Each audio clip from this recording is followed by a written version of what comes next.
Hey everybody, how's it going? So we're here for another one. Man, I'm two things. This 4 a.m. stuff is awesome. And the other thing is this 4 a.m. stuff sucks. So what I've been doing, I've got a lot of parts, moving parts of little projects going on here. So I'm forgetting a little bit of what I've been talking about in the last ones. I did a stream yesterday.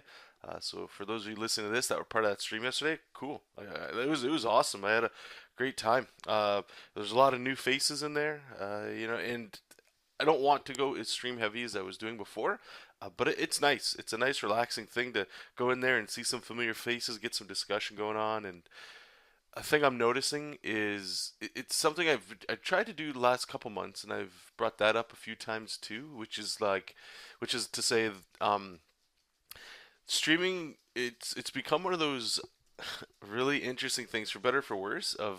Well, I'm drawing anyway, I may as well stream it. But then that turns into, if I can't stream or I don't feel like streaming, I wouldn't draw, right? And the big mental shift that I've been making is, the professional draws every day, whether you feel like it or not. And that means I have to stream less. At least that for me. That's just something I'm trying, because that way it forces me to use extra muscles to keep myself preoccupied, to go through the drudge work of process. I'm a believer that process is fun. But I haven't met too many people that love the entire process of something. It's usually like bits and pieces of the process. And for me, thumbnailing is something that whew, it's the hardest part of comics, in my opinion. I don't even know if like I enjoy it, because it's the one thing that actually makes me feel like, I'm using, like, it's hard to describe, because thumbnails, it's the story. It's everything, right? All the information's there. When you do your roughs, or your pencils, if that's what you do, or breakdowns, I call them sometimes too, is like that's when you start really solidifying those scribbled ideas, in your thumbnail, making sure that there's certain things that relate from one panel to the next, uh, you know, that kind of stuff. And that, I find that one's a little bit more relaxing. I can sort of just put on some tunes and just, it's the construction. It's bringing to life a scribble, I suppose, and that's pretty fun. The next stages, they're pretty. they're not my favorite, which is like the tight line art, which is literally just doing the exact same thing you did at the pencil stages, just making it clear. And then inking is like that, sort of like the last little step, right? It's the line weights and all that stuff, making sure everything's super clear. And moving on there, but yeah. So this 4 a.m. stuff's been pretty good. I'll try to reiterate, in case like I say, that's why I brought up the stream. I know I talked about it yesterday during the stream, and I'm not sure if I talked about it here. But my girlfriend, she works. She just recently got another job, or a new job, at a factory, and factory life is sucky, right? For anybody that hasn't done it, I recommend trying it at least once in your life. Uh, if you're already hitting up on the art jobs and stuff, if that's what you're trying to do, obviously don't go for a factory job. But if you need a job, they pay well, but the hours are kind of, that's the sucky part. But anyway, so the current shift she's on for, it's supposed to be every 2 weeks. Usually you'll flip around, at least here in Canada. And all of December, she's working at a place that prints on things. So like on mugs, posters, giant like wall scroll things. Some really interesting stuff. But right now she's working from 4 till 2. So I just decided to buckle down and go. You know what? I've done this art thing enough to know that the hardest part about it is, especially if you're in a relationship and you're living with somebody, or even when you're living with somebody, it's a little different. But even when you're not living with somebody, it's its own thing. In terms of, you could be at home working, but the other person gets home from work, right? And you're there, but you're still working. It's almost like you have to, in a way, ask them to think you're invisible. because you've still got your work to do, and we probably work more or longer hours, a little different. I remember a technique I used to try was like closing the door. I've heard if you see the door closed, it just means I'm working. Not to be rude, if it's an emergency or something like, obviously I'm home, you can come ask me, but just if it doesn't need immediate attention, send me a text or something like you would if I was at a day job, and I'll get to it when I'm having like a little break or something like that, right? Like there is flexibility and all that, but I just figured for ease of not conflict, but while she's at work, I can be here working while she's already doing that, right? And during my day job, it gives me a good solid 3 hours before I get ready to go to work. Now that the cost of that is, especially for the day job, is like, fuck man, like around, I'm done at 5 or 4:30 or 5, depends on when I get there, and around 3 o'clock is when I start to feel like, oh my god, because when I get home it's like I'm in bed by 8 o'clock so that I can get 8 hours. I've found out that I definitely need that 8 hours, at least right now. I mean, if I was doing all this stuff freelance, kind of thing, from home, I don't know, that might be a little different thing. But anyway, that's going. It's going good. The hardest part I find is like, cause it's winter now, right? And even in the summer, I'm not a fan of heat. I'm a fan of ice boxes. So as you sleep, right, you're just heating up that bed, and it's super comfortable. And when you move a blanket, and just a little bit of cold air kisses your ass, right? You're just like, ooh, man, like I'm staying cuddled in this, right? And that's to me the hardest part. Is just fighting comfortability there. That's the coziness of the bed, but uh, it is what it is, and I know that I'm not really tired. I woke up. I know what I'm gonna come do. I enjoy doing this. It's just it's a form of resistance, is the way as I keep trying to look at it. Like if I know I should be doing something and I'm not doing it. Again, I feel like I'm going to bring this book up every time, the War of Art there. Uh, I just try to classify it as resistance, right? And I know that's the enemy. Resistance is the enemy here. So my body's doing everything it can to not do what would perhaps cause change in my life, right? And the brain likes to be comfortable. So anyway, that's what's going on there. What did we do yesterday? Yesterday was actually awesome. It's Oh boy. So when I stopped recording with you guys, I wrapped up the page or the five thumbnails for the Spider Gwen Marvel pitch sample. So those are done. I'm pretty happy with them. But I don't. I was hesitant. Like I wanted to jump right in right away and get the pages done. But there's a couple things I still want to do, and I'm trying to treat it as if it was like this was my job, or this was the thing that would get me that job. In a way, it is, but I mean, if I ace this, then there's the chance that there's an opportunity available, right? But I know my workflow. I can be pretty quick. I just know that throughout the week it's going to be very difficult to slowly hack away at this. So time is an issue, even though they say it's not. I still want to treat it as an issue, but I don't want to jump in right away. I want to give it at least a day or two, and then come back and look at the thumbnails and go, is there a like? Because there's always a better thing you could do. But I just want to look at it, give it some time to be by itself, and not look at the thumbnails I did, so that I can look at them with a fresh eye, almost like showing somebody else. But the thing that I don't like, there's definitely showing stuff to your peers that I agree with. It's great because they can give you instant feedback and see things that you're lost in it, right? They can see it right away and fix it for you or help fix it. But the one thing that I don't, at least that I haven't received, is that sometimes most often than not, especially with comic book artists, and they don't mean it in a negative way. It's just we've all got our own eye, right?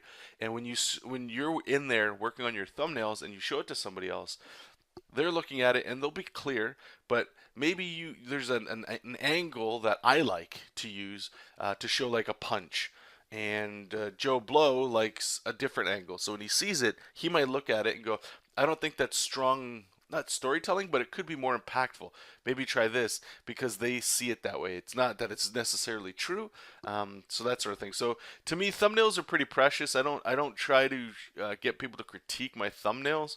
I know it's a learning experience, and always flipping through a comic book every now and then just to spice it up.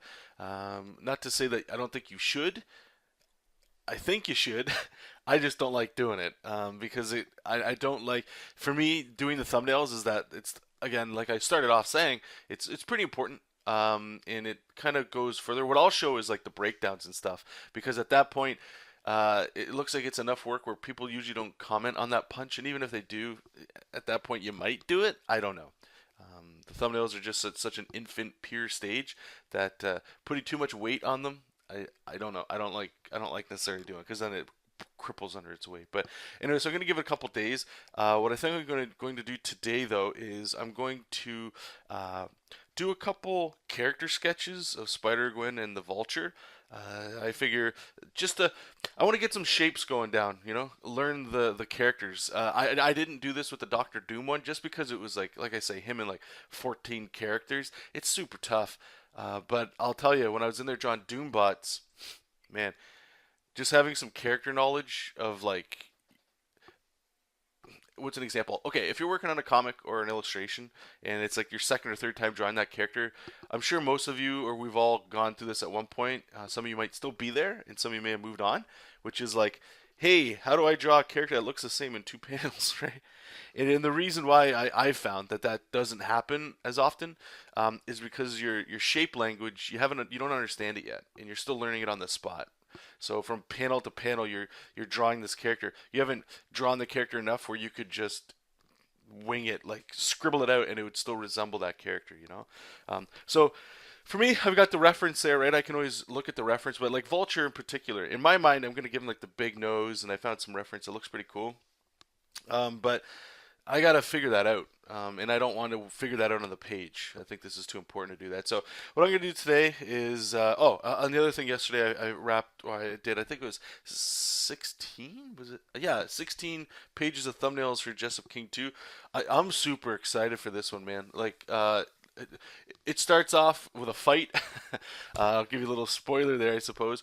It starts off with Jessup fighting monsters. I'm including the blood. I've made the decision to go ahead and do that. I know in issue 1 there's a part where Jessup crushes a monster's hand, but it's in defense, right? And this one I started to concern myself with, like, I like the humble giant, the father figure sort of thing that looks sort of way too um, restrain something than fighting, but he is a war machine. There's a reason why I have this happening, but I also want this to sort of mirror, like, for those that have, like, people that are already reading the first one and are waiting for the second issue. I assume they have like an idea of what the story's kind of like, with everybody kind of joking around, almost like a kid's cartoon. So this one I wanted to almost like just jump it in the opposite direction, and it's pretty serious. There's especially a scene I won't say obviously right now, but it's horrible.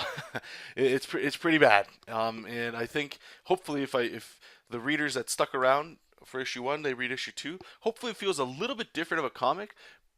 But I want to be able to like jump back and forth between those two styles in here until it ramps up to the point where the story is just too serious, where these things are sadly a natural cause from it. He is a war machine after all, and there's a history that comes with that. So the first page is, or I'll tell you the first panel anyway. And I thought this panel summed it up perfectly. It's just a small, thin panel, and it's an extreme close-up of Jessup's mustache, and you see maybe like the bottom of his nose, and he's just got blood all over his mustache. And I thought that would be perfect because the mustache, in my opinion, is the thing that's you can remember Jessup by. It's just this massive, friggin' weird-looking mustache, and then. I'm not going to put red blood. I don't want to go that far just yet. I'm thinking these monsters, they're red anyway, so if they've got blood all over them, you wouldn't see it. I was thinking like green blood, but everybody does green. Maybe purple. Purple might look a little cooler. It'll look nice with red. But anyway, so I got 60 pages of that done. So today what I'm going to do is I actually just got up, and I figured I want to get this out of the way. I slept in for like an hour or something, so it's about like 5 o'clock. So there goes my 4 a.m. Bad John, right? So I figured I would do this while my coffee gets ready. I got a coffee press too. You guys use coffee presses at all? Man, it's super hard to go back to like just a Keurig or instant coffee or a drip. I don't mind drip at all, but French press, like, Man, and I didn't even spend that much. Like I'm trying to keep my budget pretty low. Not that you guys need to know that stuff, but I just found like this little $10 one, and it's awesome. It's great. I highly recommend it. I mean, it sucks when you want like you get a bigger one, but with a drip coffee kind of thing, you can put it in there and it stays warm, and you just pour it and have a whole thing. Like, I don't know. It's a little bit more of a process. I understand that, but I think it's totally worth it. I recommend it. So I haven't even gotten that started yet. My girlfriend picked up some vegan, what was it, like brownies and cookies, and oh, just trying to keep me as plump as possible. That's one of my biggest vices, man. Coffee and pastries. Fuck, my God. Anyway, that's what I'm having for breakfast. Champions here, right? So we're gonna do that. So just to wrap it up, I'll wrap up the thumbnails for issue 2. It's almost done. Like I said, I believe it's 24 pages, so it's not going to take too long. And then I'm going to do some character sketches of Spider, Gwen, and Vulture. I don't know when you're listening to this, but I will most definitely be sharing this on Instagram and stuff, so you guys will see how that's going along. And then I'm not quite sure what I'll be doing after that. I might just jump back into doing some, like, moving on to the roughs for Jessup and get that going. So we'll see. Anyway, have a great day, you guys. Take care. I'll talk to you guys soon, and thank you too, by the way, for all the awesome comments. Marshall, Lars, all you guys, and everybody else that I'm forgetting. Thank you for your comments and just feedback in general. I really do appreciate it. I like the discussion that's going on. Lastly, I want to wrap this up because we're getting to that the minute mark here. That a couple of you guys, you did bring up that fun. Lars was actually saying back when I was doing the Wednesday streams. Some of you guys, you got together and you were doing like a Google Hangouts meeting afterwards. I never even knew, and I think that's awesome, you guys. And I mean, I don't know if you guys still do it or not, but man, if there's proof in any kind of pudding for any of you guys out there that are wondering if you should start streaming or doing something and sharing it online, that's perfect. I'm not saying I'm an exceptional case or anything, but the fact that some of you guys got together because you guys were already hanging out in a stream that ended at a certain time and you could keep going, like that's huge. And please, if you're able to stream and share your stuff online, give other people the opportunity to start stuff like that too. That's awesome. So yeah, I'm still thinking about it. You guys keep letting me know, and I'll look around when I can to see if there's like something to keep open in the background. Just to streaming is great, but you guys know I like to ramble, and when I ramble, I need to think, and when I'm thinking, it's a little bit harder to draw, because I know I'm looking at a webcam, but I still like to maintain invisible eye contact if possible. So, anyway, I'm out of here. We got work to do today. Have an awesome day, whatever you're working on. I wish you guys the best, even if you only got like a half hour to put into it. Do what you got to do, okay? So I wish you all the best. You guys take care. I'll talk to you guys soon, and yeah, talk to you later. Bye bye.